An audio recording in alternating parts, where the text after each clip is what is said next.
Cette nuit-là, le ciel de Marseille était d'un gris de plomb. Le Mistral, descendant la vallée du Rhône, charriait depuis le grand port maritime une odeur saline qui se mêlait à celle, plus âcre, de la rouille des entrepôts désaffectés de la zone industrielle de Fos-sur-Mer. Les rues de ce vieux quartier d'affaires étaient aussi désertes qu'une ville fantôme. La plupart des lampadaires étaient éteints, ne laissant filtrer que la lueur blafarde de quelques ampoules tenaces. Au milieu de ce silence, un camion frigorifique blanc était garé sur le bas-côté. Sa peinture était écaillée, ses pneus couverts de la poussière ocre de la Provence. Il semblait n'avoir pas bougé depuis des jours. Marc Fournier, un jeune livreur pour une société de transport express, venait de quitter le port et empruntait cette route. La fatigue d'une longue journée de manutention pesait sur ses épaules, mais son regard fut immédiatement attiré par le camion blanc. Une étrange sensation le parcourut, il lui semblait l'avoir déjà vu au même endroit, à plusieurs reprises, au cours des 3 derniers jours. La curiosité, plus forte que la peur latente, le poussa à agir. Marc gara sa camionnette. Il descendit en resserrant le col de sa veste, tentant de chasser le froid mordant de la nuit. Alors qu'il s'approchait, quelque chose le stoppa net. Une odeur de putréfaction, insoutenable, lui assaillit les narines. Ce n'était pas l'odeur habituelle des déchets du porc ou du poisson avarié, mais un parfum plus lourd, plus écœurant, qui lui souleva l'estomac. Il recula de quelques pas, le cœur battant à tout rompre. Pourtant, une force irrépressible le ramena vers le véhicule. À travers l'interstice des portes arrière du camion, il aperçut un liquide sombre s'égouttant sur l'asphalte. D'une main tremblante, Marc alluma la lampe de poche de son téléphone. Le faisceau lumineux révéla un liquide épais, presque noir. Il comprit alors que quelque chose de terrible s'était produit. Ses jambes devinrent flasques. Une sueur froide perla sur ses tempes. Il sortit précipitamment son téléphone et composa le numéro de la police. Sa voix était hachée lorsqu'il expliqua l'emplacement du camion. Peu de temps après, le hurlement d'une sirène déchira le silence. 2 voitures de la police nationale arrivèrent sur les lieux. Les agents établirent rapidement un périmètre de sécurité, repoussant les quelques curieux qui commençaient à s'attrouper. De l'un des véhicules descendit un homme en civil, mais dont la posture trahissait l'autorité. Son visage était dur, son regard perçant. C'était le commissaire divisionnaire Étienne Dubois, un chef d'enquête réputé pour sa ténacité et son sens de la justice. Dubois s'approcha de Marc. Il demanda d'une voix brève, « Qu'est-ce qui vous a alerté ?» Marc désigna le camion d'une main tremblante. « Cette odeur, commissaire. C'est insupportable. » Dubois hocha la tête, puis donna un ordre à ses hommes.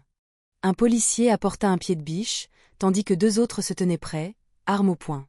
Lorsque le cadenas céda, les portes du camion s'ouvrirent lentement. Un souffle d'air glacial et pestilentiel s'en échappa. Les curieux, qui observaient encore de loin, portèrent la main à leur nez. Certains poussèrent des cris d'horreur. Les faisceaux des lampes torchées pénétrèrent à l'intérieur du camion, révélant une scène qui figea le sang de tous les présents. À l'intérieur gisaient des dizaines de corps humains. Ils étaient soigneusement alignés, livides et rigides. Il y en avait exactement 33. Les yeux de certaines victimes étaient encore ouverts, fixant le vide en direction de la porte. Leurs corps ne semblaient pas avoir subi de violences graves, mais ils étaient manifestement sans vie. Dubois resta silencieux un long moment. Bien qu'il ait été confronté à d'innombrables scènes de crimes au cours de sa carrière, celle-ci était différente. Le nombre de victimes, la manière dont elles étaient disposées. Tout cela donnait la chair de poule. Il retint sa respiration, puis cria à ses hommes de sécuriser la scène. Des ambulances furent appelées, l'identité judiciaire et la police technique et scientifique furent dépêchées sur place, et le périmètre de sécurité fut élargi. Peu après, une femme arriva d'un pas assuré. Elle portait une veste noire et un grand sac contenant du matériel médical. C'était le docteur Hélène Blanchard, médecin légiste en chef de l'Institut médico-légal de l'hôpital de la Timone. Elle jeta un regard à l'intérieur du camion, son visage se contracta. « 33, murmura-t-elle. Dubois ferma les yeux un instant, luttant contre un mélange de nausée et de colère. Hélène commença à examiner les corps un par un. Ses gestes étaient précis, mais ses yeux ne pouvaient cacher son effroi. Toutes les victimes semblaient être mortes à peu près au même moment. Il n'y avait aucun signe de lutte.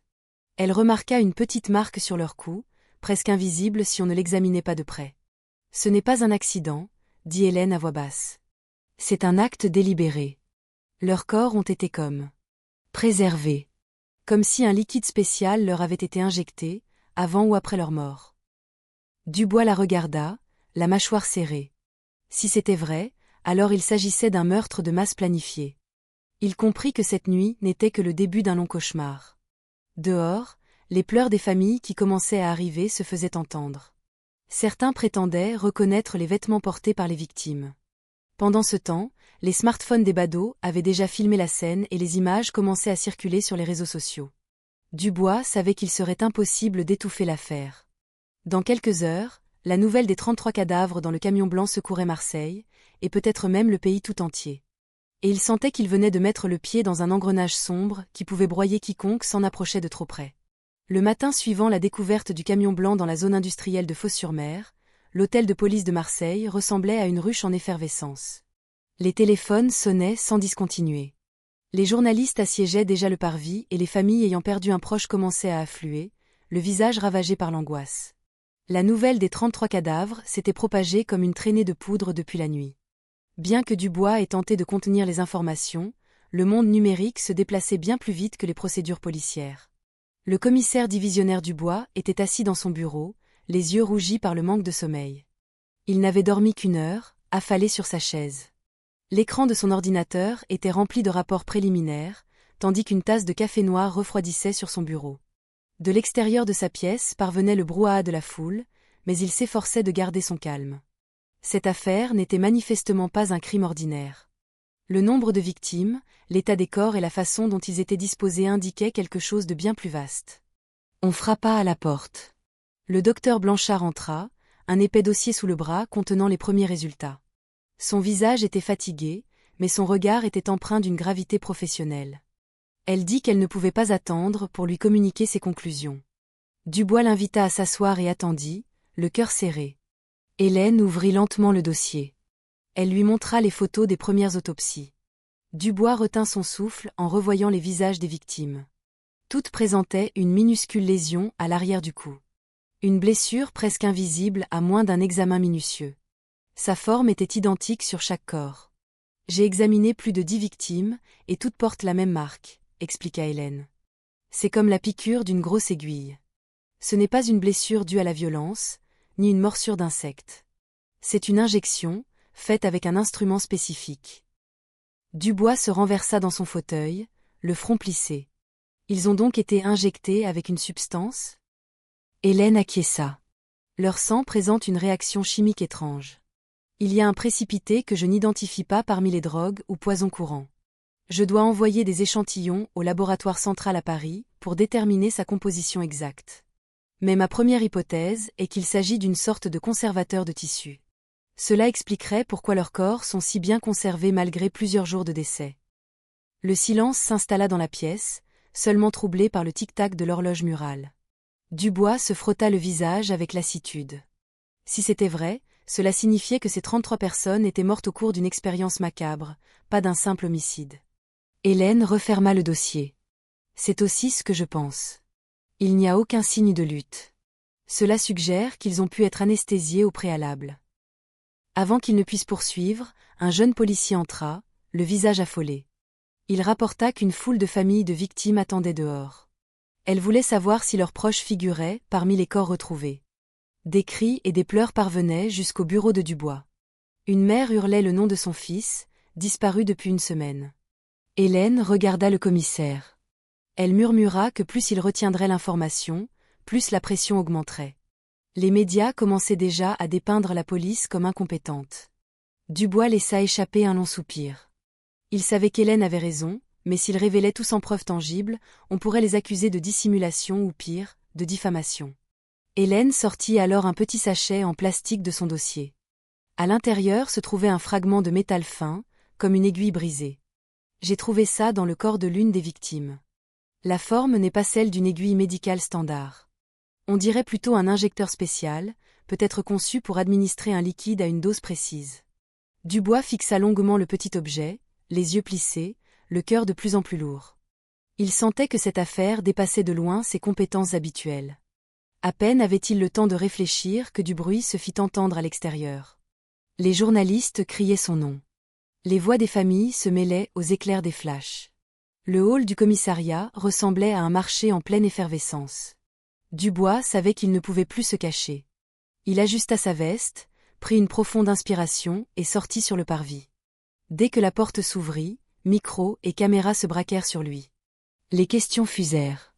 Était-il vrai que 33 corps avaient été trouvés? Était-il victime d'un trafic d'êtres humains? Qui était le coupable? Dubois leva la main pour calmer la foule. Il parla d'une voix ferme. Mesdames et messieurs, il est exact que 33 victimes ont été découvertes dans un camion à Fos-sur-Mer. Nous procédons actuellement à leur identification. Nous demandons à tous de faire preuve de patience. La police travaille jour et nuit pour élucider cette tragédie. Mais la foule n'était pas satisfaite. Un journaliste demanda s'il y avait des signes que les victimes avaient été délibérément tuées. Des membres des familles accusèrent la police de cacher la vérité. Un homme d'une 50aine d'années s'avança, le visage empreint de colère. « Mon fils a disparu depuis une semaine. Vous trouvez des corps, mais vous dites que rien n'est clair. Nous avons besoin de certitude. » Dubois baissa la tête un instant, puis le regarda avec compassion. « Nous comprenons votre douleur, monsieur, ainsi que celle des autres familles. Nous vous promettons que toutes les victimes seront identifiées. Rien ne sera dissimulé. » Mais cette promesse ne suffit pas à calmer la fureur. L'atmosphère devint de plus en plus chaotique. Finalement, Dubois se retira à l'intérieur de son bureau.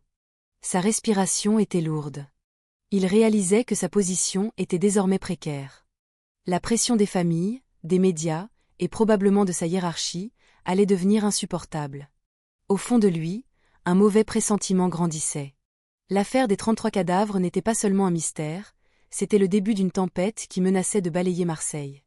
Cet après-midi-là, la salle d'interrogatoire du commissariat central de Marseille semblait plus glaciale que d'habitude. La lumière d'un néon clignotait faiblement au-dessus d'une table en bois rayé, et une fine odeur de fumée de cigarette froide flottait dans l'air. Le commissaire divisionnaire Dubois était assis, le dos droit, les bras croisés sur sa poitrine.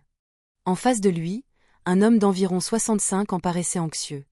Son visage était ridé, ses yeux fatigués, et une barbe de quelques jours blanchissait son menton. Les gens du quartier l'appelaient Père Gaspard, un ancien gardien d'entrepôt du port de Marseille-Faux. Le docteur Blanchard était assis à côté, un carnet à la main, prêt à noter chaque mot du témoin. Dubois entama la conversation d'un ton calme mais pressant. « Racontez-moi depuis le début, Père Gaspard. Qu'avez-vous vu exactement la nuit avant la découverte du camion ?» Père Gaspard prit une profonde inspiration. Il raconta que la veille de la découverte, il rentrait de la messe du soir, vers 21h. Les rues étaient désertes, on n'entendait que le sifflement du Mistral et le grincement du métal des vieux entrepôts. Près de l'un d'eux, il avait vu un camion blanc à l'arrêt. Le chauffeur était descendu. Dubois se pencha en avant. « Avez-vous bien vu son visage ?» Père Gaspard secoua la tête. La nuit était trop sombre. Cependant, un détail l'avait marqué. La démarche de l'homme était inhabituelle. Droite, assurée, pas celle d'un chauffeur routier ordinaire. Il portait ce qui ressemblait à une blouse de médecin, et il y avait même un stéthoscope qui pendait à son cou. Un silence glacial s'installa dans la salle. Hélène et Dubois échangèrent un regard. Ils ressentirent tous deux une étrange vibration à l'écoute de ce témoignage.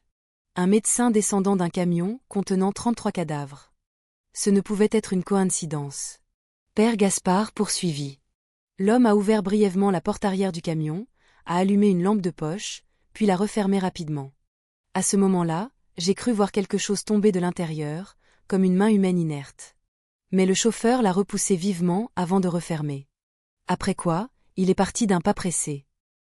Dubois tapota la table avec ses doigts. Le récit de Père Gaspard confirmait son intuition. Ce camion n'appartenait pas à un simple réseau de passeurs. Quelqu'un de haut placé, peut-être même une personnalité importante, était impliqué. Il fixa le vieil homme d'un air grave. « Pourriez-vous le reconnaître si vous le revoyiez un jour ?» Père Gaspard resta silencieux un instant, puis hocha lentement la tête. Ce n'était pas son visage qu'il avait mémorisé, mais sa posture, ses gestes, et cette allure qui n'était pas celle d'un simple chauffeur. Dubois acquiesça, puis ajouta un avertissement. « Votre témoignage est crucial. Mais pour votre sécurité et celle de votre famille, n'en parlez à personne. » Père Gaspard déglutit, le visage crispé. Il comprenait la portée de cet avertissement. Hélène ferma son carnet. Intérieurement, elle frissonnait. L'image d'un médecin transportant un camion rempli de cadavres ajoutait une nouvelle couche de ténèbres à cette affaire. Pendant ce temps, à l'Institut médico-légal, l'atmosphère n'était pas moins tendue. Les 33 corps reposaient toujours dans les chambres froides. L'équipe d'Hélène travaillait sans relâche, examinant chaque corps. L'odeur de formol mêlée au froid glacial de la pièce pesait sur tout le monde. Hélène, de retour, commença l'examen de la 32e victime, un jeune homme avec la même marque d'injection au cou. Elle passa ensuite à la dernière victime, un homme d'une trentaine d'années. Alors qu'elle lui tâtait le pouls, ses doigts s'arrêtèrent brusquement. Une pulsation faible, à peine perceptible. Ses yeux s'écarquillèrent. « Mon Dieu !» murmura-t-elle. « Il est vivant !» Elle cria aussitôt pour appeler une infirmière. « Vite, préparez l'oxygène, amenez un brancard. » La victime fut immédiatement transférée aux urgences. Son corps était extrêmement faible, sa peau livide, ses lèvres bleues, mais sa poitrine se soulevait encore lentement. Une perfusion fut posée, de l'oxygène administré. Quelques heures plus tard, Dubois arriva en toute hâte, le visage tendu. « C'est vrai ? Il y a un survivant ?» Hélène acquiesça. « Oui, son pouls est très faible, mais il respire. Si Dieu le veut, il pourra parler. » Dubois se tint près du lit. Il regarda le visage de la victime. Un jeune homme aux cheveux emmêlés, avec la même petite blessure au cou que les autres. Lorsque l'homme ouvrit lentement les yeux, ses lèvres tremblèrent. Sa voix était à peine audible. Il demanda de l'eau. Hélène lui en donna un peu avec un coton. L'homme déglutit péniblement, puis murmura « On nous a promis du travail. » « À l'étranger. Mais dans cette pièce. Ils nous ont injectés un par un. Puis tout est devenu noir. » Dubois se pencha. « Qui vous a injecté ?» L'homme toussa violemment. Du sang s'échappa de sa bouche, son corps fut secoué de convulsions. Le moniteur cardiaque s'emballa. Les infirmiers tentèrent de le stabiliser. Avec ses dernières forces, l'homme murmura un nom, Dr Lambert. Après quoi, son corps devint inerte. L'écran du moniteur afficha une ligne plate. Hélène ferma les yeux de la victime d'une main tremblante. Le silence se fit dans la chambre. Dubois se tenait raide, le visage blême. Ce nom résonnait dans sa tête. Docteur Alain Lambert. Un nom connu de tous à Marseille, directeur de l'agence régionale de santé PACA, une personnalité qui apparaissait souvent à la télévision locale, un philanthrope qui organisait des campagnes de santé gratuites dans les quartiers nord. Dubois serra les poings. Si ce nom était le bon, alors il faisait face à un ennemi bien plus dangereux qu'un simple criminel. Hélène le regarda, le visage tendu. Et si le public l'apprend ? Qui croira qu'un homme considéré comme un ange est en réalité un bourreau ? Dehors, le ciel de Marseille était couvert, comme s'il retenait son souffle face au terrible secret qui venait d'être révélé. Le nom du docteur Alain Lambert était désormais une ombre menaçante. Et pour Dubois, ce jour marquait le moment où l'enquête se transformait en une bataille contre une figure qui détenait le pouvoir non seulement dans le domaine de la santé, mais aussi dans le cœur des gens. Le lendemain, la ville de Marseille était en ébullition. Les chaînes d'information locales et nationales consacraient leurs éditions spéciales à l'affaire du camion et de ses 33 victimes. Le parvis de l'hôtel de police était toujours envahi par les journalistes et les familles. Les caméras balayaient chaque recoin, les micros se tendaient vers quiconque entrait ou sortait du bâtiment. Les titres défilaient sur les écrans, la tragédie des 33 cadavres, le mystérieux camion de l'horreur, la police peine à livrer des réponses. Sur une chaîne privée, un reportage montrait une facette totalement différente du tableau macabre qui se dessinait dans l'esprit du commissaire. Le docteur Alain Lambert y apparaissait, souriant et affable, distribuant des colis alimentaires dans une cité des quartiers nord. Les habitants se pressaient autour de lui, les enfants lui faisaient signe. Des mères de famille versaient des larmes d'émotion. Une journaliste interrogeait une grand-mère qui serrait un sac de riz de 10 kilos. « Sans le docteur Lambert, nous ne pourrions peut-être pas manger aujourd'hui, » disait-elle en pleurant. Le commissaire Dubois, assis dans son bureau, regardait la retransmission, le visage impassible, le regard acéré. À ses côtés, le docteur Blanchard observait la scène en silence, l'air sombre. Elle murmura « Voilà le problème. Tout le monde voit un ange, pas un démon. » Dubois serra les poings. Plus son image était impeccable aux yeux du public, plus il lui était facile de dissimuler ses crimes. On frappa à la porte. Marc Fournier entra, un épais dossier à la main. Le jeune livreur s'était volontairement proposé comme témoin et informateur. Il avait avoué avoir quelques contacts parmi les dockers du port. Grâce à eux, il avait obtenu des documents financiers et des registres de distribution de médicaments liés à la fondation caritative du docteur Lambert. Dubois ouvrit le dossier. Ses yeux se plissèrent. Il y avait des flux de fonds suspects, des montants importants retirés en espèces sans justification claire. De plus, Marc avait trouvé une liste de volontaires pour un programme de santé rurale. Parmi les dizaines de noms, plusieurs correspondaient à l'identité de victimes retrouvées dans le camion. Hélène fut stupéfaite en lisant la liste. Alors ces gens n'étaient pas des clandestins, mais des victimes du propre programme du docteur Lambert. Dubois fixa Marc intensément. « Vous êtes sûr que ces données sont fiables ?» Marc hocha la tête. « Mon contact au port a juré que ces registres sont authentiques. » Dubois respira lourdement. Les pièces du puzzle commençaient à s'assembler. Le docteur Lambert utilisait son programme de santé pour recruter ses victimes. On leur promettait un emploi ou une aide, puis on les emmenait ailleurs. Lorsque ces expériences, ou quoi que ce soit d'autre, échouaient, leur corps était abandonné dans un camion pour faire croire à un cas de trafic d'êtres humains. Le soir même, Dubois décida de mener une surveillance directe. Il ne pouvait plus se fier uniquement aux documents. Il emmena Marc avec lui, tandis qu'Hélène suivait à distance par liaison vidéo. Ils prirent une vieille voiture banalisée et se garèrent à une certaine distance de la luxueuse villa du docteur Lambert, dans le quartier de Roucablanc. La maison était majestueuse, entourée d'un haut mur, avec des caméras de surveillance à chaque coin et des gardes en faction. De l'extérieur, elle ressemblait à la résidence d'un notable respectable. Mais Marc remarqua quelque chose à l'arrière de la propriété, un petit bâtiment ressemblant à un entrepôt, aux fenêtres occultées. De temps en temps, un bourdonnement de machines s'en échappait. Ce n'était pas le bruit d'un appareil ménager, mais plutôt celui d'un système de réfrigération ou d'un équipement médical de grande taille. Dubois enregistra tout avec une petite caméra cachée. Il savait que cet endroit devait être inspecté de plus près. Le lendemain, la télévision diffusa de nouveau un reportage sur le docteur Lambert. Cette fois, il participait à un séminaire sur la santé dans un grand hôtel. Il parlait de l'importance de la nutrition pour les enfants des quartiers défavorisés. De longs applaudissements saluèrent son discours. Son visage était affiché sur d'immenses panneaux publicitaires avec le slogan « La santé pour tous ». Hélène regarda la retransmission avec un sentiment de dégoût. Au commissariat, Dubois éteignit l'écran, le visage dur. « Parfait, » dit-il à voix basse. Plus haut il montera, plus dure sera sa chute. Mais il était aussi conscient qu'accuser un homme comme Lambert n'était pas chose aisée. L'opinion publique pourrait se retourner contre la police. Il lui fallait des preuves irréfutables. La nuit suivante, ils reprirent leur surveillance. De loin, Dubois vit une camionnette blanche entrer dans la propriété de Lambert. Elle ressemblait étrangement au camion où les 33 corps avaient été trouvés. De la porte arrière de la maison sortirent 2 personnes en blouse blanche. L'une d'elles était clairement le docteur Lambert. Son sourire était toujours aussi chaleureux, même lorsqu'il donnait des instructions à ses subordonnés. Mais ce qu'il transportait glaça le sang de Dubois.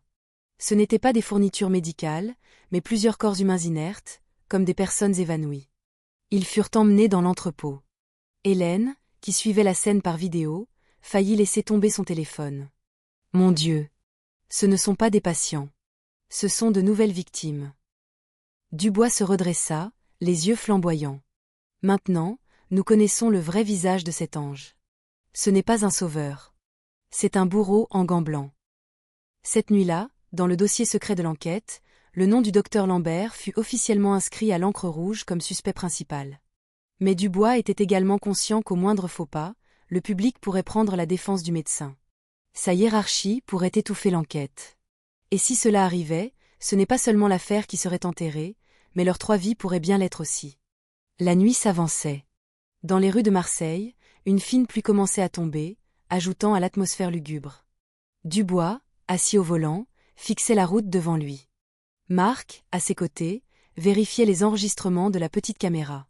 Sur le petit écran défilaient les visages des nouvelles victimes, l'entrepôt blanc et froid, et la silhouette du docteur Lambert, souriant comme un ange en public, mais avec un visage de démon derrière les portes closes. Dubois savait que cette petite caméra pouvait être la clé pour lever le voile, mais elle pouvait aussi être leur billet pour la mort. Une pluie battante s'abattait sur Marseille depuis l'après-midi. Les rues étaient glissantes, les phares des voitures se reflétant sur les flaques d'eau. À l'intérieur du commissariat, l'atmosphère était de plus en plus tendue. Le commissaire divisionnaire Dubois fut convoqué dans le bureau du directeur départemental. Le contrôleur général Laurent Vasseur, un officier supérieur au visage froid et au regard perçant, l'attendait. Vasseur fixa Dubois sans préambule. Il déclara que la ville bruissait de rumeurs impliquant le nom du docteur Lambert. Il lui rappela que Lambert était un héros pour la communauté. Ne cherchez pas les ennuis en portant des accusations sans preuves solides, lança-t-il. Son ton n'était pas seulement un avertissement, mais une menace voilée. Dubois maîtrisa sa colère. D'une voix assurée, il répondit qu'il possédait un enregistrement. Un enregistrement montrant Lambert transportant des corps humains dans l'entrepôt derrière sa maison. Ce ne sont pas des rumeurs. Ce sont des faits. Mais Vasseur frappa la table du poing. Il insista sur le fait que sans mandat, cet enregistrement n'avait aucune valeur. Il avertit Dubois de faire attention à sa carrière. Dubois quitta le bureau, le visage crispé. Une sueur froide coulait sur ses tempes. Malgré la fraîcheur de la nuit, il comprit qu'une main protectrice au sein même de la police couvrait Lambert. Et ce, au plus haut niveau. Dans le couloir, Marc l'attendait, anxieux. « Alors, commissaire ?» Dubois répondit sèchement, « Nous ne pouvons faire confiance à personne. » Pendant ce temps, le docteur Blanchard les attendait dans son modeste appartement. Ils s'assirent tous les trois en cercle dans le petit salon. La pluie crépitait sur le toit, ajoutant à la morosité ambiante. Hélène prit la parole d'une voix ferme. « Nous ne pouvons pas remettre l'enregistrement au commissariat. Il disparaîtrait en quelques heures. » Marc ajouta qu'il pourrait utiliser les médias. Si la vidéo était diffusée publiquement, Lambert ne pourrait plus se cacher. Mais Dubois secoua la tête. Pas encore. Si nous diffusons l'enregistrement sans préparation, nous serons accusés de diffamation. Lambert a un réseau puissant. Nous pourrions nous retrouver en prison avant que le public n'ait eu le temps de comprendre. Ils restèrent silencieux un long moment. Finalement, Dubois dit avec fermeté, « Nous avons besoin de preuves supplémentaires. Cet enregistrement n'est qu'un début. Il nous faut l'identité des victimes encore en vie dans cet entrepôt. Il nous faut les registres de ces expériences. Il nous faut d'autres témoins. » Alors que la nuit s'épaississait, on entendit des pas dans le jardin de l'appartement. Dubois se mit immédiatement en alerte. Il saisit son pistolet et fit signe à Marc de se préparer. On frappa 3 fois à la porte. Une voix grave se fit entendre de l'extérieur. « Je m'appelle Luciane. Je veux parler. » Dubois ouvrit la porte avec précaution. Devant lui se tenait un homme à la carrure imposante. Son visage était dur, marqué par une cicatrice à la tempe gauche. Il portait une veste noire trempée par la pluie. Son regard était vif et méfiant. Dubois pointa son arme sur lui, mais l'homme leva lentement les mains. « Je ne suis pas un ennemi. Je suis un ancien agent de la DGSI. Je sais qui est vraiment Lambert. » Ils le firent entrer. Hélène le regarda avec suspicion, mais Luciane montra rapidement sa vieille carte professionnelle. Il raconta qu'il avait été renvoyé des services pour avoir tenté de révéler une affaire de trafic de drogue impliquant des hauts fonctionnaires. Depuis, il agissait seul, collectant des preuves sur les réseaux criminels. Lucien fixa Dubois. Il expliqua que Lambert n'était pas un simple médecin. Il faisait partie d'un vaste réseau menant des expériences humaines, financé par des entités étrangères via sa fondation.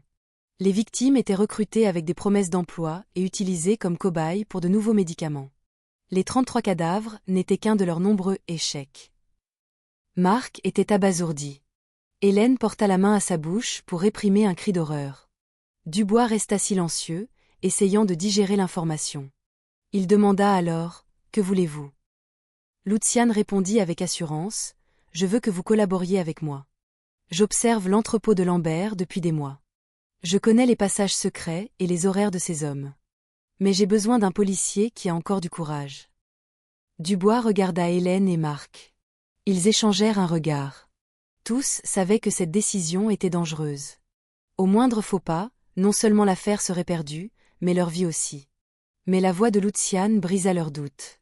Si nous ne faisons rien, les victimes continueront de s'accumuler. Lambert deviendra de plus en plus puissant. Finalement, Dubois hocha lentement la tête. D'accord, nous collaborons. Mais sachez une chose, Luciane. Je ne laisserai pas la loi être bafouée. Si nous réussissons, Lambert doit tomber par la voie légale. Pas par une simple balle. Luciane esquissa un léger sourire. Nous verrons, commissaire. Le monde souterrain ne se nettoie pas toujours avec des règles. Cette nuit-là, ils élaborèrent un plan. La pluie n'avait pas cessé.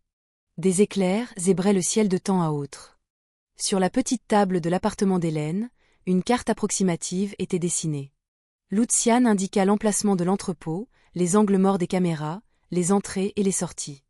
Marc nota tout soigneusement. Hélène prépara une trousse de secours au cas où il trouverait des victimes vivantes. Dehors, la pluie redoublait d'intensité. Mais à l'intérieur de cette petite pièce, une flamme venait de s'allumer. La flamme de la détermination à combattre un faux ange vénéré par la société. Et pour Dubois, cette nuit marquait le début d'une guerre dont il ne reviendrait jamais tout à fait le même. Cette nuit-là, Marseille était encore humide de la pluie de l'après-midi.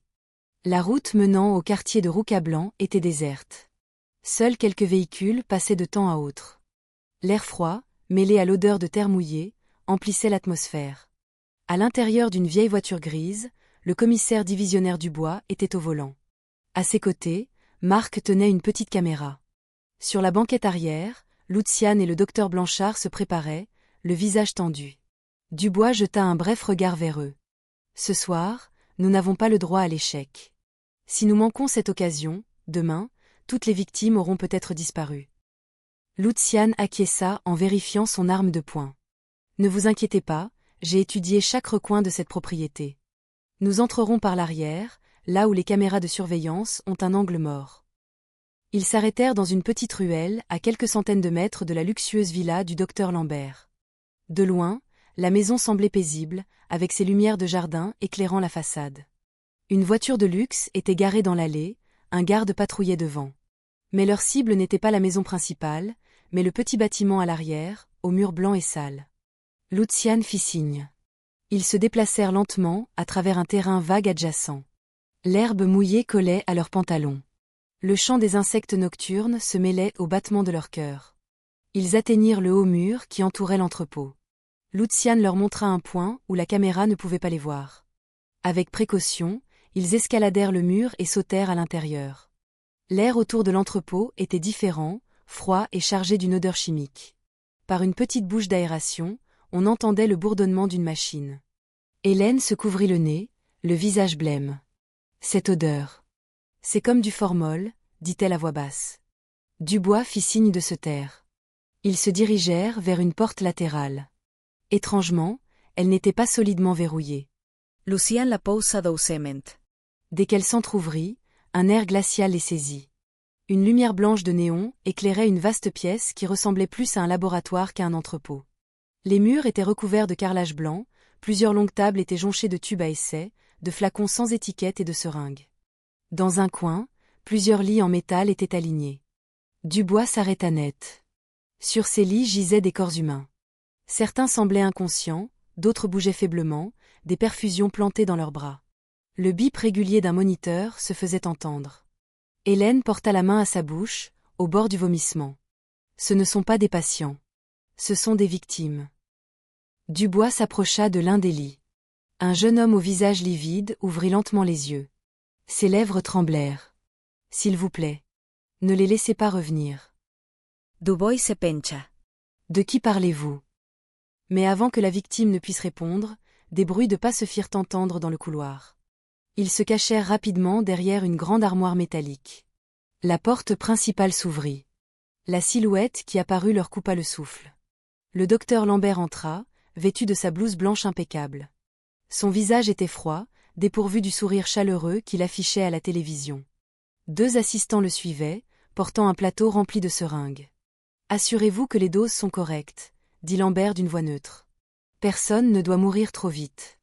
J'ai besoin de données complètes. » Il s'approcha d'un lit, vérifia un pouls, regarda un moniteur, puis donna des instructions à son assistant. Son visage était celui d'un scientifique calculant les résultats d'une expérience. Hélène faillit pleurer en voyant cela. Dubois serra les poings, prêt à sortir de sa cachette, mais Luciane le retint. « Pas maintenant, » murmura-t-il. « Nous ne sommes pas de taille. » Dubois ravala sa fureur. Il savait que Luciane avait raison, mais son cœur brûlait de voir ce crime se dérouler sous ses yeux. Ils attendirent que Lambert quitte la pièce. Une fois le calme revenu, Dubois fit signe. Marc filma rapidement toutes les victimes avec sa petite caméra. Hélène vérifia le pouls de chacune. Plusieurs étaient encore en vie, bien que très faibles. Elle humecta les lèvres d'une jeune femme presque inconsciente. Soudain, un grincement se fit entendre à la porte latérale. Un homme en noir entra d'un pas calme. Une arme avec un silencieux à la main. Tous se mirent en alerte. Mais l'homme s'arrêta et baissa son arme. Ne criez pas. Je ne suis pas votre ennemi. Je m'appelle Damar. Je sais ce que fait Lambert. Dubois le menaça de son pistolet, mais le regard de l'homme était droit et déterminé. Il expliqua rapidement qu'il surveillait ce réseau depuis longtemps. Il voulait intercepter le transfert de victimes de cette nuit, mais il les avertit, vous ne pouvez pas tous les sauver. Il y a trop de victimes. Le navire part avant l'aube. Tout ce que vous pouvez faire, c'est sortir un témoin d'ici. Un seul suffira à faire tomber Lambert. Hélène regarda Dubois, les yeux embués de larmes. Commissaire, ce sont des êtres humains. Comment pouvons-nous abandonner les autres? Dubois resta silencieux, le cœur brisé, mais il savait que l'homme avait raison. Ils n'étaient que 4 contre des dizaines d'hommes armés. Toute imprudence serait fatale. Le bruit de pas se rapprochant dans le couloir rendit la décision encore plus urgente. Dubois regarda Luciane, Marc et Hélène. Il dit d'une voix basse mais ferme, « Nous emmenons celui qui a le plus de chances de survivre. Nous nous occuperons des autres plus tard. » Ils choisirent rapidement un jeune homme qui semblait encore assez fort. Hélène lui posa une perfusion d'urgence. Luciane prépara une voie de sortie par la porte arrière. Les pas se rapprochaient. On entendit des ordres lancés d'un ton froid. Lambert et ses assistants revenaient. Dubois chargea la victime sur son épaule. Marc emporta la camera. Luciane ouvrit la voie. Ils coururent à travers un couloir étroit, passèrent une porte arrière, et se retrouvèrent dans le jardin sombre derrière l'entrepôt. Des cris les poursuivirent, suivis par le son strident d'une alarme. La pluie recommença à tomber, effaçant leurs traces. Dubois courait sans se retourner, la victime toujours sur son épaule. Sa respiration était lourde. Hélène, retenant ses larmes, s'assurait que le pouls de la victime battait encore. Marc, à l'arrière, trébucha mais se releva aussitôt. Lorsqu'ils réussirent à franchir le mur d'enceinte, la vieille voiture les attendait. Ils montèrent à la hâte. Dubois démarra en trombe sur la route glissante. Des coups de feu retentirent derrière eux. Une balle frappa la carrosserie. Luciane riposta par la fenêtre. La voiture fit une embardée mais continua sa course. Sur la banquette arrière, Hélène serrait la main de la victime. Elle murmura d'une voix tremblante, « Tiens bon. Tu es notre seul espoir de faire tomber ce démon qui se fait passer pour un ange. » La vieille voiture conduite par Dubois filait à toute allure sur les routes glissantes de Marseille. La pluie tombait à verse. Les essuie-glaces peinaient à balayer l'eau du pare-brise. Sur la banquette arrière, le docteur Blanchard soutenait le corps du jeune homme qu'ils avaient sorti de l'entrepôt. Sa respiration était saccadée, sa peau pâle, ses lèvres bleutées. Marc le regardait avec anxiété. Luciane, assis à côté de Dubois, se tourna pour s'assurer que la victime respirait encore. Il dit d'un ton sec, « Nous devons trouver un endroit sûr. Si on l'emmène à l'hôpital, les hommes de Lambert le retrouveront. » Dubois acquiesça, le regard fixé sur la route sinueuse. « Je connais une planque dans le quartier de la Panier. Un vieil appartement désaffecté, peu de gens connaissent l'endroit. » Mais à peine ces mots prononcés, 2 phares puissants apparurent dans le rétroviseur. 2 berlines noires les suivaient à vive allure. Marc cria, paniqué, « Ils nous poursuivent. » Dubois appuya sur l'accélérateur. La vieille voiture gémit, mais elle ne faisait clairement pas le poids. La première balle toucha la carrosserie du côté droit. Hélène cria en se baissant, protégeant le corps de la victime avec le sien. Dubois resta concentré, les mains fermes sur le volant. Luciane ouvrit la fenêtre et tira. Une des voitures poursuivantes fit une embardée, mais continua de les talonner. La poursuite s'intensifia alors qu'ils entraient dans les rues étroites de la périphérie. La pluie rendait l'asphalte glissant. Les pneus crissaient à chaque virage serré. Marc s'agrippait au tableau de bord, le visage tendu. Hélène vérifiait le pouls de la victime. Il était extrêmement faible. Si les secousses continuaient, il risquait de ne pas survivre. Dubois tourna brusquement dans une ruelle sombre.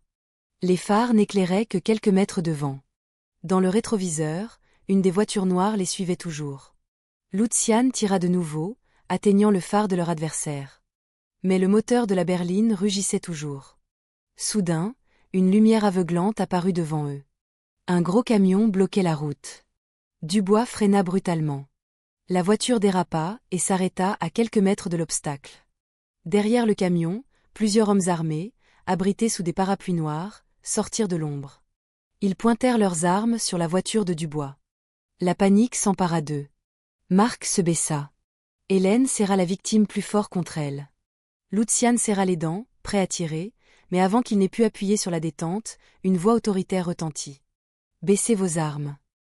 De derrière les parapluies, une silhouette en uniforme de police, portant un imperméable noir, s'avança. Son visage était clairement visible sous la lumière du camion. C'était le contrôleur général Vasseur. Dubois le foudroya du regard. « Alors c'est vrai, vous êtes des leurs. » Vasseur esquissa un sourire narquois. « Je t'avais dit de ne pas te mêler de ça, Dubois. Tu n'as fait qu'accélérer ta propre fin. » Il s'approcha, son pistolet toujours pointé. Dubois ouvrit la portière et se tint sous la pluie battante, son arme à la main. Même s'il savait qu'ils étaient en infériorité numérique, il lança « Vous avez trahi votre serment de policier. Vous avez choisi de devenir le laquais d'un médecin qui se prend pour un ange. » Vasseur rit brièvement. « Ne sois pas naïf, Dubois. Le monde n'a jamais été du côté des gens trop droits. Lambert a l'argent, le pouvoir, les soutiens.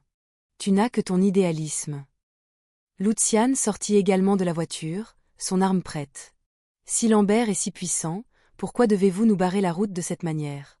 Ne devriez-vous pas être tranquillement assis dans votre fauteuil à profiter des bénéfices ?» Vasseur se tourna vers lui avec un regard glacial. « Lucian Moreau. Le traître qu'on a viré. J'avais hâte de me débarrasser de toi. » La tension était à son comble. La pluie assourdissait le bruit des coups de feu qui se faisaient entendre au loin. Les hommes de Vasseur commençaient à les encercler. Dubois savait qu'ils étaient piégés, mais soudain, un klaxon retentit. D'une autre ruelle, une vieille camionnette défoncée surgit, ses phares balayant la pluie. L'homme au volant s'arrêta brusquement. Dubois se tourna, surpris. C'était Père Gaspard, le vieux témoin qui avait vu le camion au port. Sans réfléchir, Dubois fit signe à Marc et Hélène de transférer la victime. Lucian assura leur couverture en tirant. Les balles fusaient au milieu de l'averse. Avec difficulté, ils réussirent à monter dans la camionnette de Père Gaspard. Le vieux moteur toussa, les roues patinèrent sur la chaussée glissante, puis ils démarrèrent en trombe. Vasseur, furieux, tira dans leur direction, mais ses balles se perdirent dans la nuit. À l'intérieur de la camionnette, tous étaient essoufflés. Hélène s'efforçait de garder la victime consciente. Marc se tourna vers Père Gaspard. « Comment saviez-vous où nous étions ?» Le vieil homme sourit faiblement. « Je surveille cette maison depuis longtemps. Ce soir, j'ai vu beaucoup de mouvements. Je savais que vous seriez piégés. » Dubois regarda droit devant lui. Sa détermination était plus forte que jamais. « Nous sommes en sécurité pour l'instant, mais la guerre est loin d'être finie. Lambert et Vasseur ne s'arrêteront pas. Ils nous traqueront. » Lucian acquiesça en rechargeant son arme. « Et nous non plus, nous n'arrêterons pas. Tant que cette victime respire, nous avons une raison de nous battre. » La camionnette continua sa route à travers la pluie, vers les petites routes de campagne sombres. Sur la banquette arrière, la victime frissonnait, mais ses yeux s'entr'ouvrirent. Il murmura faiblement « Je m'appelle Yanis. » Dubois se tourna rapidement. « Accroche-toi, Yanis. Tu es notre témoin clé. Avec ta voix, nous pouvons les faire tomber. » Dehors, le ciel de Marseille était toujours noyé sous la pluie. Les rues étaient glissantes et désertes. Mais dans l'obscurité, les espions du docteur Lambert étaient sûrement toujours à l'affût. Dubois savait que cette nuit n'était qu'un prélude. La véritable bataille ne faisait que commencer. La vieille camionnette de Père Gaspard roulait sur une route de campagne sombre. La pluie s'était calmée, laissant place à une fine bruine. Le bruit du vieux moteur se mêlait au sifflement du vent nocturne. Sur la banquette arrière, le docteur Blanchard s'efforçait de garder Yanis au chaud, lui tenant fermement la main pour s'assurer qu'il ne perde pas connaissance. Yanis luttait pour garder les yeux ouverts. Sa respiration était lourde, mais une petite lueur de vie persistait. Dubois, assis à l'avant, se tourna. « Tu dois tenir, Yanis. Tu es notre seul témoin vivant. Ton témoignage peut faire tomber ces gens. » Yanis déglutit, puis murmura d'une voix à peine audible. « Ils nous ont promis du travail à l'étranger. » On y a cru. Mais une fois dans l'entrepôt, ils nous ont injectés un par un. Tout est devenu noir. Beaucoup ne se sont jamais réveillés. Hélène humecta les lèvres de Yanis pour l'aider à parler. Sais-tu qui dirigeait tout ça? Yanis frissonna, les yeux mi-clos. Ce médecin, Lambert. C'est lui qui nous examinait. Il souriait, disait que nous participions à une recherche pour un nouveau médicament. Mais en réalité, nous étions des cobayes. Certains avaient le corps qui enflait, d'autres les veines qui se figeaient. Si quelqu'un agonisait, il disait juste « échec » et jetait son corps dans le camion. Marc, assis à côté d'Hélène, était pétrifié. Il baissa la tête, serrant les dents pour contenir sa rage. Dubois agrippa plus fort le volant, le visage dur. Luciane, à l'avant, regarda Yanis. « As-tu vu des policiers là-bas » Yanis hocha lentement la tête. Un officier est venu. Avec un permis. Il l'appelait Vasseur. Après ça, personne ne pouvait plus s'échapper. Ce nom glaça l'atmosphère de la camionnette. Hélène porta la main à sa bouche. Marc jura à voix basse. Dubois prit une profonde inspiration. C'était donc vrai, le contrôleur général Vasseur n'était pas seulement un protecteur, il était directement impliqué. La camionnette se dirigeait vers une vieille maison en périphérie de la ville, dans un hameau isolé près des Calanques. La maison appartenait à un vieil ami de Père Gaspard et était abandonnée depuis longtemps. C'était une construction simple en bois, entourée de hautes herbes, sans voisins proches, parfaite pour se cacher. Ils entrèrent rapidement. Hélène aménagea une petite pièce en infirmerie de fortune. Yanis fut allongé sur un matelas fin, couvert d'une épaisse couverture. Hélène vérifia sa tension avec un vieil appareil. Son état est critique, dit-elle d'un air grave. Sans soins médicaux appropriés, il pourrait mourir d'ici quelques jours. Dubois la regarda. L'hôpital est impossible. Nous devons trouver une autre solution. Luciane, assis sur une chaise en bambou, acquiesça. Je connais une vieille clinique en dehors de la ville, gérée par d'anciens médecins humanitaires. Ils sont incorruptibles, sans lien avec Lambert ou Vasseur. C'est le seul endroit sûr. Mais c'est à presque 2 heures de route par des sentiers forestiers.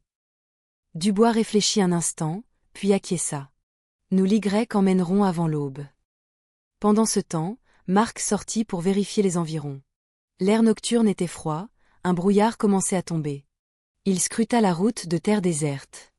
Mais au loin, il aperçut les phares d'un véhicule qui se déplaçait lentement.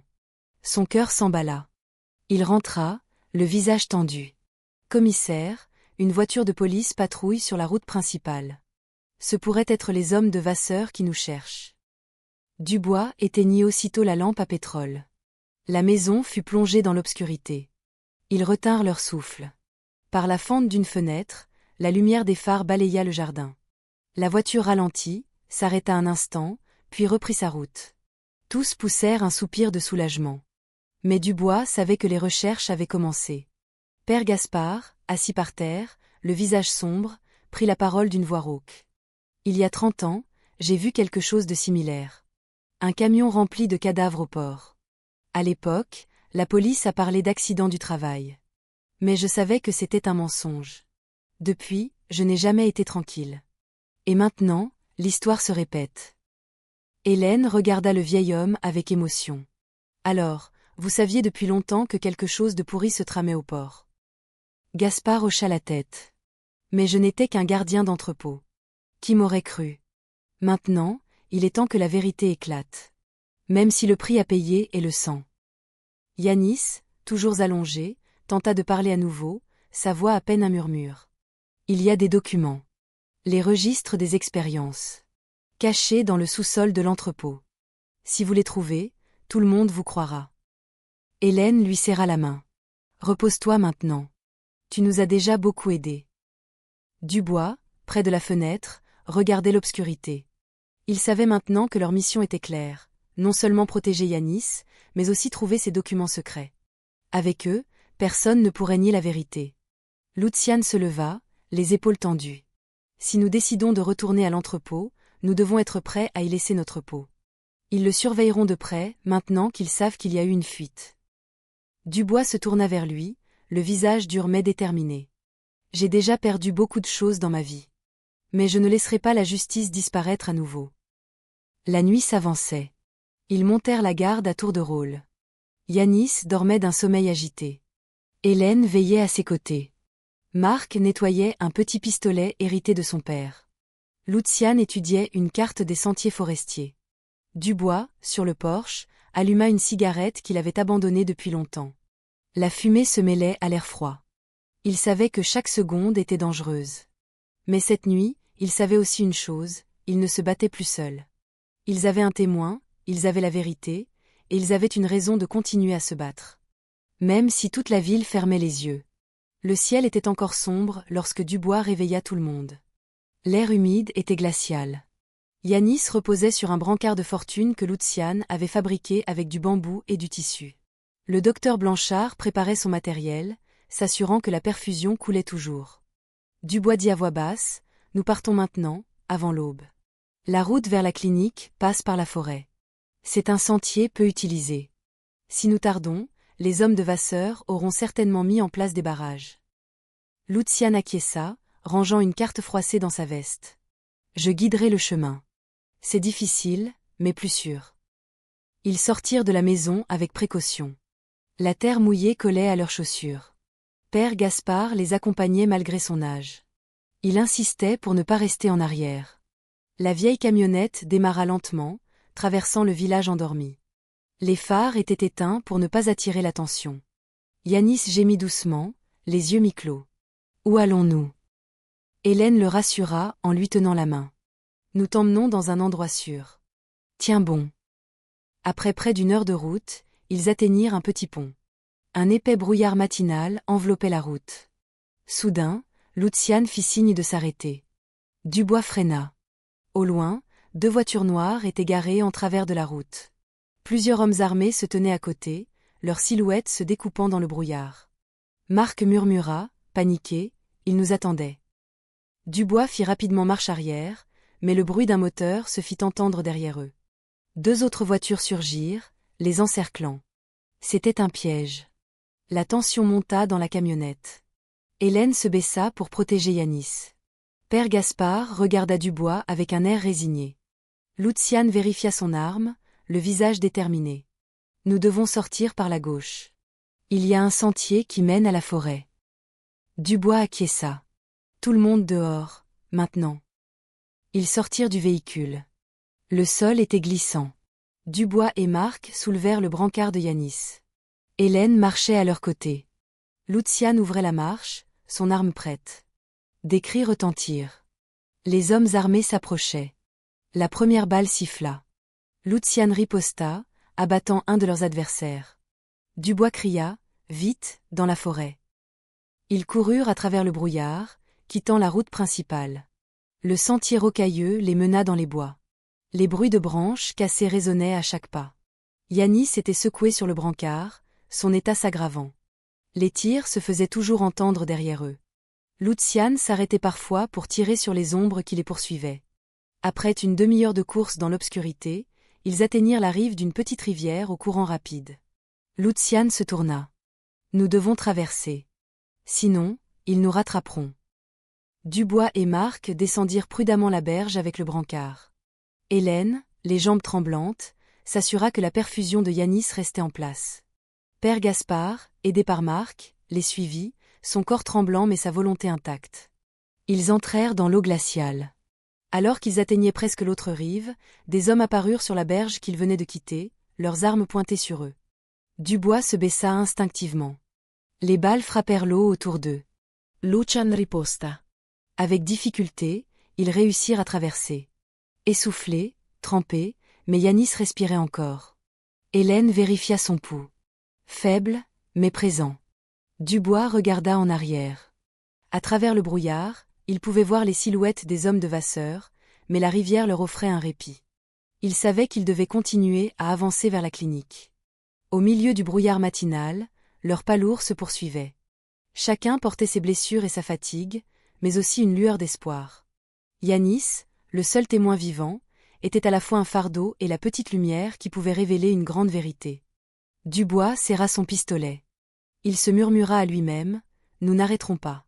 Pas ce soir, pas demain, pas tant que Lambert et tous ceux qui le protègent ne seront pas tombés face à la justice. » Le brouillard matinal commençait à se lever lorsque le groupe sortit de la forêt. Le souffle court, les vêtements trempés de sueur et de pluie. Un chemin de terre s'étendait devant eux, toujours aussi désert. Au loin, un vieux bâtiment se dressait au bord d'un champ de canne à sucre. Ses murs étaient sales, son toit en tôle rouillée, mais il semblait encore solide. Lucian le désigna. C'est la clinique. Ils s'y dirigèrent à la hâte. Le brancard de Yanis était porté avec précaution. Le docteur Blanchard surveillait la perfusion, ses yeux ne quittant pas le visage pâle de son patient. Père Gaspard serrait son châle contre lui. Malgré ses genoux tremblants, sa détermination restait intacte. Dubois marchait en tête, pistolet à la main, aux aguets. Lorsqu'ils arrivèrent dans la cour, la porte en bois de la clinique s'ouvrit. Un homme d'âge mûr en blouse usée les accueillit. Ses cheveux étaient grisonnants, son visage fatigué, mais son regard était sincère. Il s'appelait Dr Widodo, un ancien médecin humanitaire qui avait travaillé dans des zones de conflit. Il reconnut immédiatement Lucian. « Tu es encore en vie ?» dit-il à voix basse. Lucian hocha la tête. « J'ai amené des amis. Ils ont besoin d'un endroit sûr. Yanis n'a presque plus de temps. » Sans poser plus de questions, le docteur Widodo leur fit signe d'entrer. De jeunes bénévoles les aidèrent à transporter Yanis dans une pièce simple équipée de vieux matériel médical. Hélène les rejoignit et commença immédiatement à travailler avec eux. On installa un masque à oxygène sur Yanis, on changea sa perfusion, et on vérifia sa tension. Quelques minutes plus tard, Hélène sortit de la pièce, le visage toujours tendu, mais avec une pointe de soulagement. Elle dit que Yanis était encore faible, mais qu'il avait de meilleures chances de survie ici. Dubois acquiesça, un bref sentiment de gratitude l'envahissant. Mais il savait que la menace persistait. Dans le petit salon de la clinique, ils s'assirent en cercle. Lucian déplia sa carte. Lambert doit savoir qu'il manque quelqu'un dans son entrepôt. Il ne restera pas les bras croisés. Ces hommes vont nous chercher. Nous devons prévoir notre prochain coup. Marc demanda d'une voix anxieuse. Ne vaudrait-il pas mieux diffuser notre enregistrement maintenant? Pour que le public sache. Dubois le regarda d'un air sévère. Impossible. Sans données complètes, ils diront que c'est une manipulation. Il nous faut les documents sur les expériences, ceux qui sont cachés dans le sous-sol de l'entrepôt. C'est la seule preuve irréfutable. Père Gaspard acquiesça. Yanis a dit que si ces documents étaient révélés, tout le monde croirait. Lucian regarda Dubois. Alors nous devons y retourner. Mais cette fois, ce ne sera pas pour une simple surveillance. Nous devrons récupérer ces documents. Même si nous devons y laisser notre peau. Dubois baissa la tête, puis regarda tout le monde avec détermination. Je connais les risques, mais c'est notre seule chance. Hélène prit la parole. Si vous y retournez, je resterai ici pour veiller sur Yanis. Il est notre clé. S'il survit, sa voix sera une arme. Père Gaspard tapota l'épaule de Marc. Laisse-moi rester avec lui. Ma vieillesse peut encore servir à monter la garde. Marc acquiesca. Lucian se tourna vers Dubois. Ce sera donc nous trois qui retournerons à l'entrepôt. Moi, toi et Marc. Dubois répondit fermement, ça suffira. Alors qu'il planifiait, un jeune bénévole entra en courant, paniqué. Docteur, une voiture s'est arrêtée sur la route principale. On dirait qu'il cherche cet endroit. Dubois se leva d'un bond. Éteignez toutes les lumières, pas un bruit. La clinique fut plongée dans l'obscurité. Par une fente de la fenêtre, Dubois aperçut 2 voitures noires. Plusieurs hommes en descendirent, balayant les environs avec des lampes de poche. C'étaient les hommes de Lambert. Dubois saisit son pistolet, le cœur battant. Il savait qu'il ne pouvait pas se cacher éternellement. Tôt ou tard, cet endroit serait découvert. Il se jura que cette nuit ou la suivante, la confrontation ouverte était inévitable. Le bruit des moteurs tournait au ralenti sur le chemin de terre devant la clinique. Derrière la vitre, Dubois voyait les silhouettes des hommes armés se déployer. Leurs lampes de poche transperçaient le brouillard matinal. À l'intérieur, chacun retenait son souffle. Lucian, accroupi près d'une fenêtre, murmura à Dubois, « Ils sont au moins 10. Tous armés. Ce n'est pas une simple patrouille. Ils savent qu'il y a quelque chose ici. » Dubois acquiesca. Nous devons prendre une décision, et vite. Hélène sortit de la chambre de Yanis, le visage blême. Yanis est agité. Son pouls est faible. On ne peut pas le déplacer. Si un affrontement éclate, il ne survivra pas. Dubois regarda Lucian et Marc. Si nous restons ici, Ils finiront par entrer. Si nous sortons, une fusillade est inévitable. Père Gaspard, assis sur une vieille chaise, prit la parole d'une voix grave mais ferme. Je suis vieux. S'il faut que quelqu'un fasse diversion, laissez-moi le faire. Dubois le coupa. Non, Mba. Nous nous battons ensemble. Personne ne sera sacrifié. Soudain, on frappa violemment à la porte d'entrée. Une voix cria, on sait que vous êtes là. Ouvrez ou on défonce la porte. Marc serra le petit couteau qu'il portait toujours sur lui, cherchant une réponse dans le regard de Dubois. Le commissaire fit un geste du doigt. Calme-toi. Luciane s'approcha et murmura, je peux sortir par derrière, attaquer par le flanc. Au moins, ça les déstabilisera. Dubois acquiesca. La porte fut de nouveau secouée. Le bois gémit. Dubois ordonna rapidement, tout le monde dans la pièce du fond. Éteignez tout. Gardez Janus silencieux. Le verrou céda et la porte s'ouvrit avec fracas. 3 hommes armés entrèrent, balayant la pièce sombre de leurs lampes. Au même moment, une détonation retentit depuis le jardin. Luciane était passé à l'action. 2 hommes postés à l'extérieur s'effondrèrent. Les hommes à l'intérieur se retournèrent. C'est alors que Dubois surgit de derrière un mur. Son pistolet cracha le feu. Un des hommes tomba. Marc, caché dans un coin, lança une bouteille en verre qui se brisa sur le sol, surprenant l'ennemi. En un instant, la situation devint chaotique. Dubois attira Hélène et Père Gaspard dans la chambre de Yanis. Gardez Janus. Quoi qu'il arrive, ne les laissez pas entrer. Dehors, la voix de Luciane continuait de résonner, ses tirs venant de directions différentes pour semer la confusion. Des balles traversèrent les murs en bois. Hélène se jeta sur Yanis pour le protéger de son corps. Dubois retourna à l'avant. 2 hommes armés avançaient toujours. Il tira dans la jambe de l'un d'eux. L'autre se tourna pour viser, mais Marc surgit sur le côté et lui planta son couteau dans le flanc. Au milieu du chaos, un long klaxon se fit entendre de la route principale. Un des hommes à l'extérieur cria « Repli ». D'autres véhicules arrivent. Dubois jeta un coup d'œil par la fenêtre. Une vieille camionnette approchait, remplie de villageois armés de torchers et de bâtons. Père Gaspard sourit amèrement. Ce sont les gens du coin. Ils ont dû entendre les coups de feu. Les hommes de Lambert paniquèrent. Ils se replièrent en vitesse. En quelques minutes, les voitures noires s'éloignèrent à toute allure. Le calme revint, ne laissant que l'odeur de la poudre et du bois brûlé. Luciane entra, essoufflé. On est sauvé pour l'instant, dit-il. Dubois supera. Ils savaient que ce n'était qu'une petite victoire. Leurs adversaires n'étaient pas de simples voyous, mais un réseau puissant. Les villageois se tenaient dans la cour, l'air confus. Dubois sortit et leur parla, « Merci de votre aide. Mais pour votre sécurité, rentrez chez vous. Ne vous mêlez pas davantage de cette affaire. » Dans la chambre, Yanis était toujours allongé, mais il avait ouvert les yeux. D'une voix faible, il dit, « Ne les laissez pas gagner. » Ces mots, à peine audibles, firent taire tout le monde. Dubois lui serra la main. « Ne t'inquiète pas, Yanis. Tant que nous serons debout, la vérité vivra. » Cette nuit-là, ils se rassemblèrent à nouveau pour revoir leur plan. Le siège de la clinique n'était qu'un avertissement. Dubois savait que Lambert ne s'arrêterait pas. Au contraire, la prochaine attaque serait encore plus violente. Le vent de la mer, venant du large, soufflait fort cette nuit-là. À l'intérieur de la vieille clinique, l'ambiance était lourde. Après l'attaque du matin, il savait qu'aucun endroit n'était vraiment sûr.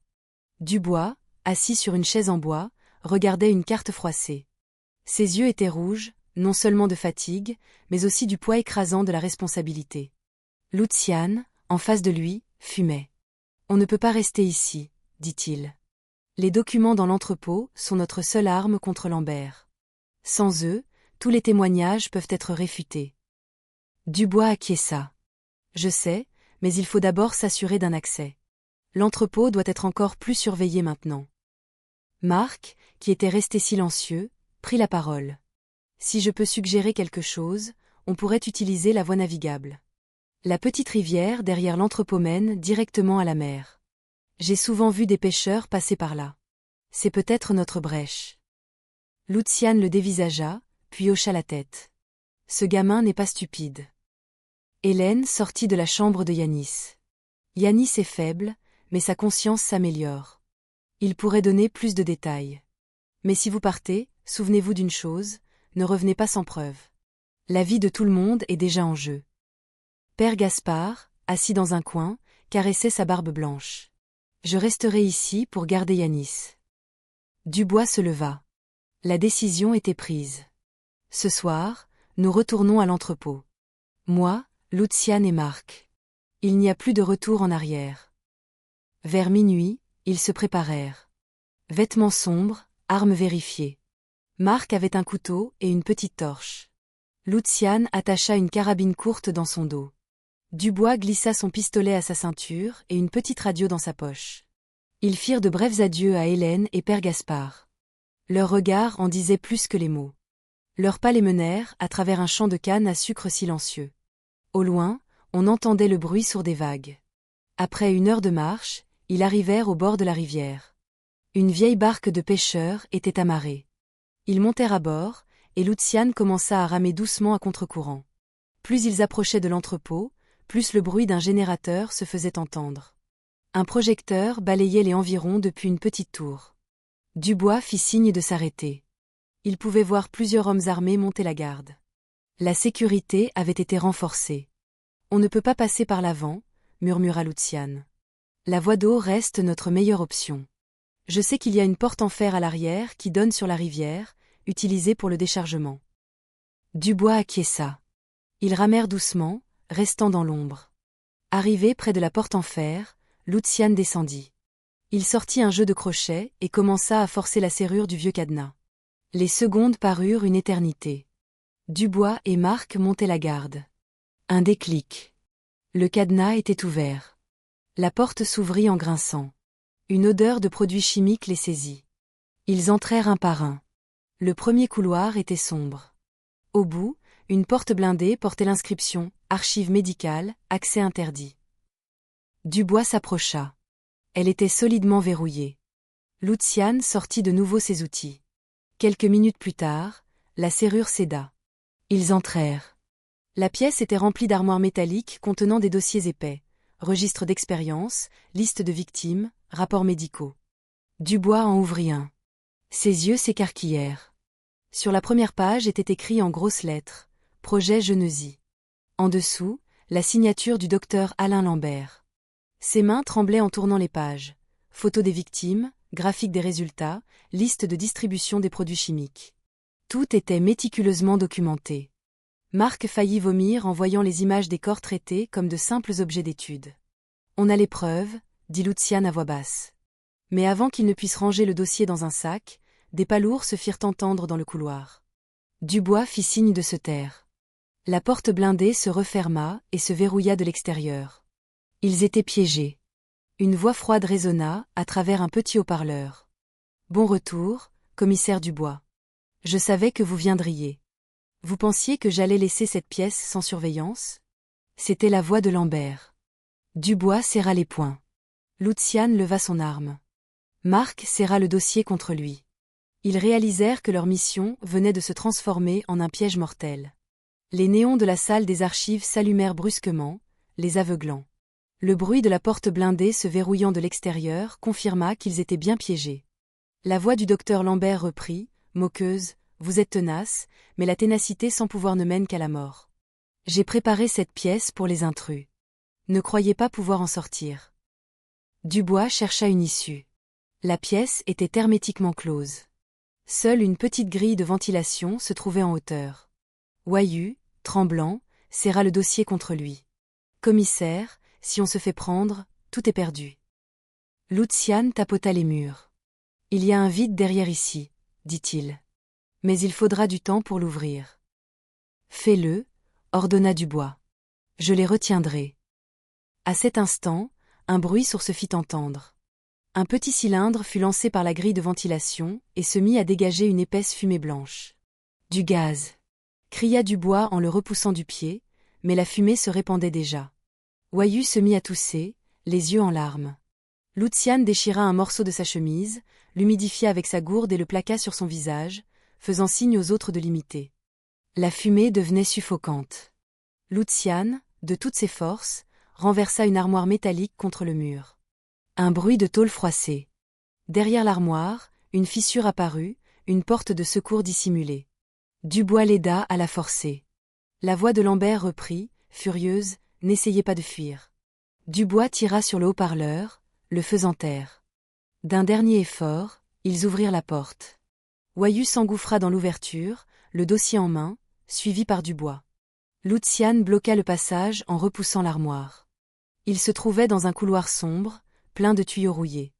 Mais à peine avait-il fait quelques pas que 3 hommes armés surgirent. Les balles fusèrent. Dubois riposta, abattant un adversaire. Luciane engagea un combat au corps à corps. En quelques minutes, ils neutralisèrent les gardes, mais le bruit de la fusillade avait sûrement alerté tout le bâtiment. Ils continuèrent, trouvant un escalier menant à l'étage. Dubois entendit des gémissements. Derrière une porte, des gens étaient encore en vie. Luciane fit sauter la serrure. L'odeur de sang et de médicaments les saisit. Des dizaines de personnes gisaient sur des lits, des perfusions aux bras. Leurs corps étaient décharnés, leurs regards vides. « Mon Dieu, ils sont encore en vie », murmura Marc. « Hélène doit voir ça. » Dubois serra les dents. Pas le temps de tous les sauver maintenant. Mais prenez des photos comme preuve. Luciane sortit une petite caméra et filma rapidement la scène. Soudain, une alarme stridente retentit. Des lumières rouges se mirent à clignoter. La voix de Lambert résonna de nouveau. « Bravo. Vous en avez vu plus que prévu, mais vous ne sortirez pas d'ici vivant. » Une porte blindée s'ouvrit, révélant une douzaine d'hommes lourdement armés. Dubois sut qu'il ne pouvait pas gagner. Il cria « Luciane, Marc, prenez l'échelle. Je vous couvre. » « Non. On sort ensemble. » refusa Luciane. Mais les balles pleuvaient. Luciane attrapa Marc et le força à monter. Dubois tira en reculant. Ils atteignirent une trappe sur le toit. L'air de la nuit les accueillit. Au loin, les lumières du port de Marseille-Faux scintillaient. Ils coururent sur le toit en tôle, les tirs les poursuivant. Ils sautèrent sur un toit inférieur, puis au sol. Essoufflés, les jambes tremblantes, mais ils ne s'arrêtèrent pas. Au loin, des sirènes de police se firent entendre. Mais Dubois savait que ce n'était pas de l'aide. C'étaient les hommes de Vasseur. Il se tourna vers Luciane et Marc. « Il faut atteindre la rivière. C'est notre seule sortie. » Avec leur dernière force, ils coururent vers l'obscurité, tandis que derrière eux, les ombres des hommes de Lambert se rapprochaient. L'eau de la rivière scintillait sous la faible lueur de la lune. Dubois, Luciane et Marc dévalèrent le talus pour rejoindre la petite barque.